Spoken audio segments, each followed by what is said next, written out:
تو صدقہ وہ ہوتا ہے جس سے آخرت کا اجر و ثواب چاہیے، اور ہدیہ وہ ہوتا ہے جس سے تحفہ دینے والے اور جس کو تحفہ دیا گیا اس کے درمیان محبت پیدا کرنا مقصود ہوتا ہے.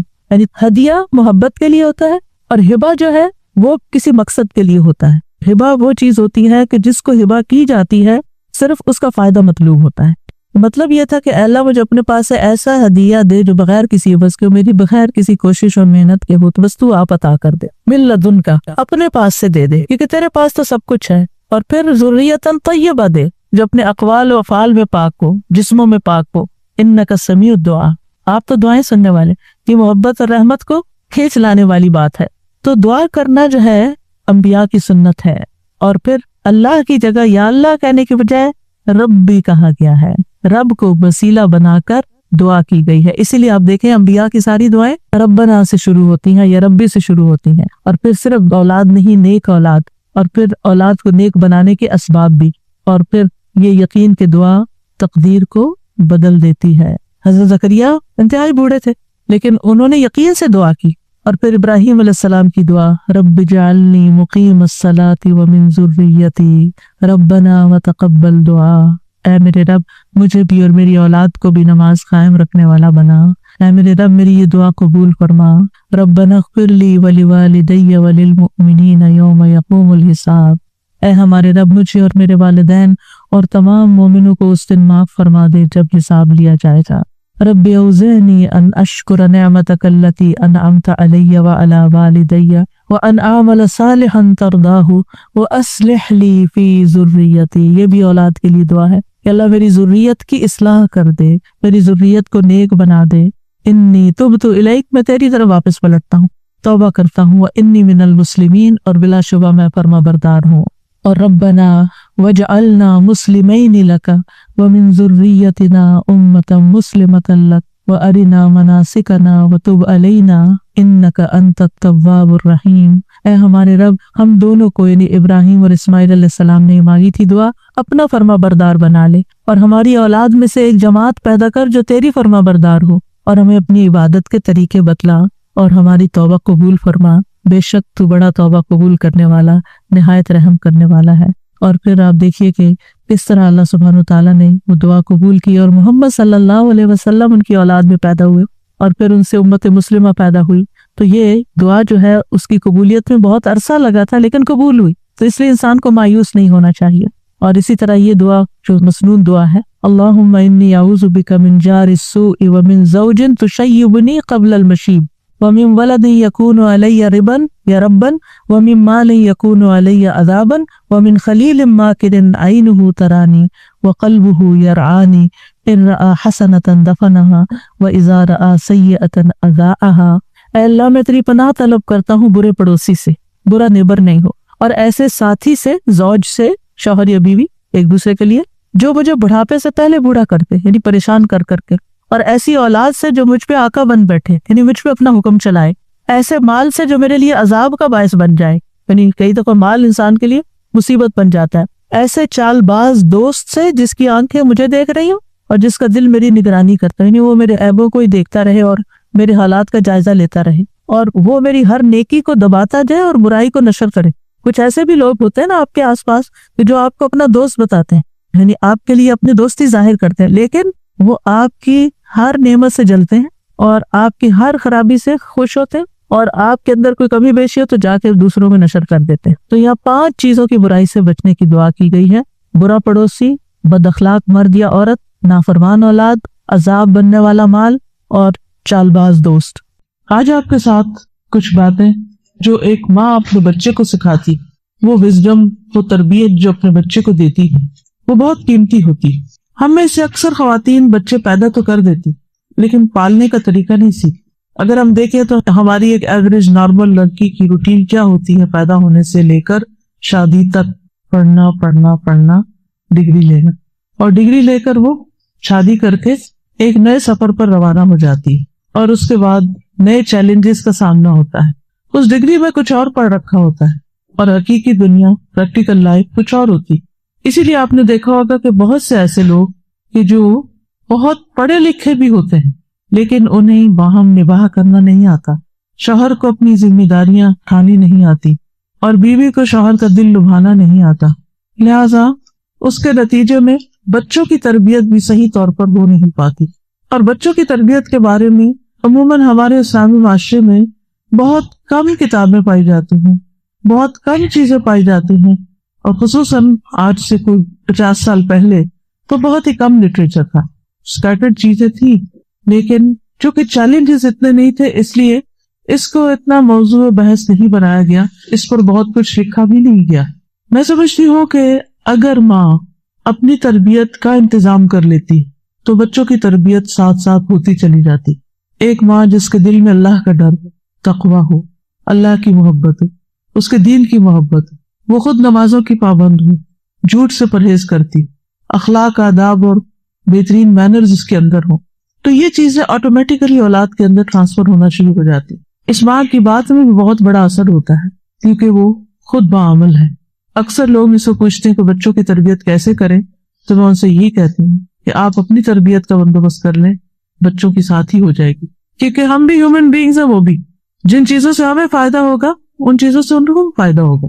ان کی تربیت کرنے کے لیے ہمیں رول ماڈل بننا ہوگا، ایک اچھا نمونہ بننا ہوگا، تو اس لیے بہت ضروری ہے کہ ہم نمبر 1 اچھا نمونہ بنے، نمبر 2 اپنے علم میں اضافے کی کوشش کرتے رہیں مستقل طور پر۔ یعنی ہمارا دین ہمیں کیا سکھاتا ہے کہ ہم کب سے کب تک پڑھیں، کیا اس میں کوئی گریڈز یا ڈگریاں متعین کر دی گئی ہیں؟ یہ تو بعد میں لوگوں نے خود ہی کسی کورس کا نام دینی کا نام عالمہ رکھ دیا، کسی کا فاضلہ رکھ دیا، کسی کا کچھ اور رکھ دیا۔ ہمارے دین کے اندر ایسی کوئی درجہ بندی نہیں۔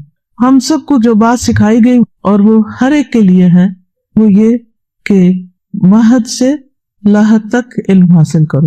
مہد کہتے ہیں پنگوڑے، یعنی پیدائش سے لے کر مرتے دم تک علم حاصل کرتے رہو۔ لہذا ہم سب کو، چاہے ہم دنیاوی اعتبار سے کوئی ڈگری رکھتے ہوں یا نہ رکھتے ہوں، ہر ایک کو یہ بات ضروری ہے کہ وہ سیکھتا ہی رہے، چاہے اس کا حافظہ بہت اچھا ہے اور چاہے اس کا حافظہ اچھا نہیں۔ ضروری نہیں کہ ہر بات رٹی ہی جائے، اور ضروری نہیں کہ ہر بات زبانی یاد کر کے اس کو اپنے دل میں ہی رکھا جائے۔ جیسے ہم کھانا کھاتے ہیں تو ہم نے دیکھا ہوگا کہ کھانے کا صرف ایک حصہ ہوتا ہے، اور وہ بہت تھوڑا حصہ ہوتا ہے جو ہمارا جزو بدن بنتا ہے، جو ہمارا خون بنتا ہے، اور پھر وہ خون غذائیت لے کے اس کو پورے جسم میں پہنچاتا ہے اور سارے جسم کی ضرورت پوری کرتا ہے۔ اسی طرح علم ہوتا ہے، علم جب انسان حاصل کرتا ہے تو ضروری نہیں کہ وہ سارے کا سارا ہر وقت دل و دماغ میں حاضر رہے، بلکہ وہ ہمارے عمل کا ایک حصہ بن جاتا ہے، ہماری شخصیت کا حصہ بن جاتا ہے، ہمارے اندر جذب ہو جاتا ہے، اور اس کے بعد جب وہ ہمارے عمل میں آ جاتا ہے تو وہی دراصل ہمارے لیے طاقت کا ذریعہ بنتا ہے، وہی ہماری صحت کا ذریعہ، یعنی روحانی صحت کا ذریعہ بنتا ہے۔ تو اس لیے بے حد ضروری ہے کہ ہم علم حاصل کرتے رہیں جب تک موت نہیں آ جاتی۔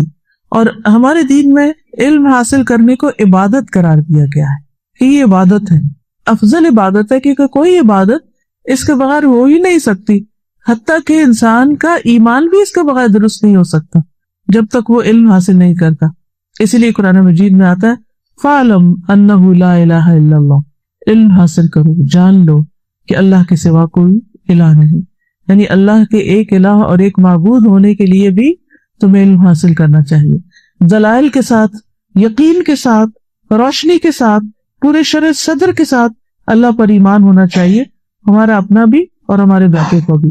صرف اس لیے نہیں ہونا چاہیے مسلمان گھرانے میں پیدا ہو، اگر ہم اس سے باہر نکلیں گے تو ہمارے لیے بڑی مشکل ہو جائے گی، نہیں، اس لیے کہ واقعی اللہ ایک ہے، واقعی دین اسلام سچ ہے، واقعی قرآن اللہ کی کتاب ہے، اور واقعی محمد رسول اللہ صلی اللہ علیہ وسلم آخری نبی ہے اور حق لے کر آئے ہیں۔ ان باتوں کا ہمیں اور ہمارے بچوں کو اچھی طرح دلائل کے ساتھ پتہ ہونا چاہیے، اور اس چیز کا باقاعدہ علم حاصل کرنا چاہیے۔ اس کے بعد اللہ سبحانہ تعالیٰ کے ساتھ جب تعلق درست ہوتا ہے انسان کا، اور انسان اللہ تعالیٰ کو پہچان لیتا ہے، اس کے دل میں ایمان آ جاتا ہے، اللہ کی محبت آ جاتی، اس کی خشیت آ جاتی، اور اس کے ساتھ ایک ون آن ون بیس پر کنیکشن ہو جاتا ہے، تو پھر انسان کا دل چاہتا ہے کہ اس کے آگے جھکے، اس کی عبادت کرے اور اس کو اپنا رب مانے۔ پھر نماز پڑھنا اس کے لیے بوجھ نہیں ہوتا، بلکہ وہ خوشی سے نماز ادا کرتا ہے۔ پھر اسی طرح باقی جو ذمہ داریاں ہیں، چاہے مال سے متعلق ہیں یا جاب سے متعلق ہیں، ان کو بھی وہ خوشی سے پوری کرتا ہے، کیونکہ وہ ان کو اپنے فرائض کی ادائیگی کا حصہ سمجھتا ہے۔ اللہ تعالیٰ کے ساتھ تعلق درست ہونے کے بعد وہ بندوں کے ساتھ جو معاملہ کرتا ہے وہ معاملہ بھی بہت بہترین ہوتا ہے۔ یہ کیسے؟ وہ اس طرح کہ ہمارا دین ہی ہمیں سکھاتا ہے، علم سے ہی یہ بات پتہ چلتی ہے کہ والدین کا ہم پر حق ہے، اور انسانوں میں سے سب سے پہلا حق والدین کا ہی ہے۔ ہماری رشتے داروں کا ہم پر حق ہے، یتیموں اور مسکینوں کا ہم پر حق ہے، یعنی تمام انسانوں کا حق کیسے ادا کرنا ہے اور وہ حق کیا ہے، یہ ہمارا دین ہی ہمیں سکھاتا ہے۔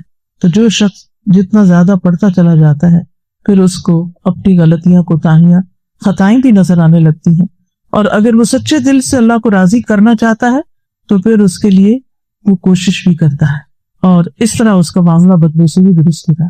پھر اسی طرح اس کو یہ بھی پتہ چل جاتا ہے کہ میرے اوپر میری اولاد کی طرف سے بھی بہت سی ذمہ داریاں، مجھے اس دین پر صرف خود عمل نہیں کرنا بلکہ اپنے بچوں اور اپنی آئندہ نسلوں کو بھی اس راستے پر چلانا ہے۔ تو اس لیے بہت ضروری ہے کہ ہم قرآن و حدیث اور سیرت کے علاوہ عام نیک اچھے سمجھدار لوگوں کی باتوں کو بھی پڑھتے رہیں، سمجھتے رہیں اور ان پر عمل کرتے رہیں، کیونکہ جب انسان اپنے آس پاس بکھری ہوئی حکمت کو سمیٹتا ہے تو یہ بھی ہمارے ہی دین کا ایک حصہ ہے۔ حکمت جو ہے وہ مومن کی متاع ہوتی ہے، فائدہ اٹھانے کی چیز ہوتی، جہاں سے بھی وہ پائے اس کو لے لے۔ تو آئیے آج آپ ایک فرضی خاتون ہیں جن کی زبان سے کچھ باتیں کہلوائی گئی ہیں۔ کتاب کا نام ہے وصایا ام حکیمۃ لابنہا، وصایا وصیت ام حکیمۃ، ام حکیمہ کی، لابنہا اپنے بیٹے کے لیے، ام حکیمہ کی وصیت ہے اپنے بیٹے کے لیے، یا ام حکیمہ کی نصیحت ہے اپنے بچے کو۔ اب یہ ام حکیمہ جو ہے ایک فرضی کردار ہے، دوسرے لفظوں میں یوں کہنا چاہیے کہ ماں کی نصیحت ہے بچے کو۔ اب ہر ماں کو اپنے بچے کو یہ چیزیں بتانی چاہیے، سکھانی چاہیے۔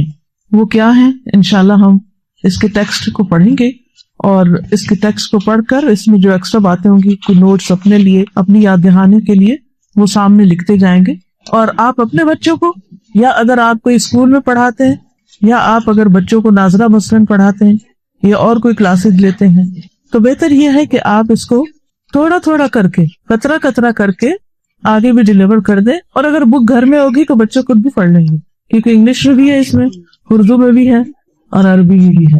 اصل ٹیکسٹ جو ہے وہ عربک کا ہے، لیکن اس کا پھر ترجمہ کر کے ہم نے چھاپا ہے کیونکہ باتیں بڑی خوبصورت تھیں۔ تو وصایا ام حکیمۃ لابنہا، چونکہ عربی عبارت بھی ہے تو جو مزہ عربی پڑھنے میں ہے اور سمجھنے میں وہ اردو اور انگلش میں نہیں، تو اس لیے میں عربی ساتھ پڑھوں گی اور اس کے بعد ایک ایک بات کو لے کر ہم ڈسکس کریں گے۔ وہ کہتی ہے بنیا، اے میری پیارے بچے، چھوٹے سے بچے، ایاک ان تتکلم فی الاشیاء وفی الناس، بچو تم چیزوں اور لوگوں کے بارے میں باتیں کرنے سے، الا بعد ان تتأکد من صحت المصدر، مگر اس کے بعد کہ تم اس کے سورس یا اس کے ماخذ کے صحیح ہونے کا یقین کر لو۔ کتنی عمدہ بات ہے کہ کسی انسان کے بارے میں اور کسی بھی چیز کے بارے میں زبان نہ کھولو جب تک کہ اس بات کے صحیح ہونے کا تمہیں یقین نہ ہو۔ معیار دیکھیے سچائی کا۔ آپ کو معلوم ہے نا کہ جنت میں کون کون لوگ جائیں گے؟ صراط الذین انعمت علیہم میں کون کون شامل ہیں؟ ہم ہر روز دعا کرتے ہیں سورۃ الفاتحہ میں، نماز کے اندر بھی، اور کبھی باہر پڑھے تو اس میں بھی، اہدنا الصراط المستقیم صراط الذین انعمت علیہم۔ یہ انعام یافتہ لوگ کون ہیں جن پہ اللہ کا بڑا انعام ہے؟ ان کے بارے میں قرآن مجید میں ہی آتا ہے کہ وہ ہیں من النبیین والصدیقین والشہداء والصالحین وحسن اولئک رفیقا۔ انبیاء، اور انبیاء کے بعد سب سے پہلا درجہ صدیقین کا، جو ہمیشہ سچ بولتے ہیں، سچ کی تلاش میں رہتے ہیں، سچائی کے ساتھ جیتے ہیں اور سچائی پہ مرتے ہیں، جن کی زندگی کا شعار ہی سچ ہے۔ آج ہماری زندگیوں میں سے سچ کی قدر و قیمت ختم ہو گئی، اور منافق کو منافق بنانے والی پہلی چیز جھوٹ ہے، دو روخا پن۔ اب آپ دیکھیں، اگر ہم اس اصول کو اپنے لیے لے لیں کہ کسی چیز کے بارے میں کچھ نہیں کہنا جب تک کہ پکا یقین نہ ہو، اور کسی انسان کے بارے میں کوئی بات نہیں کرنی جب تک کہ ہم نے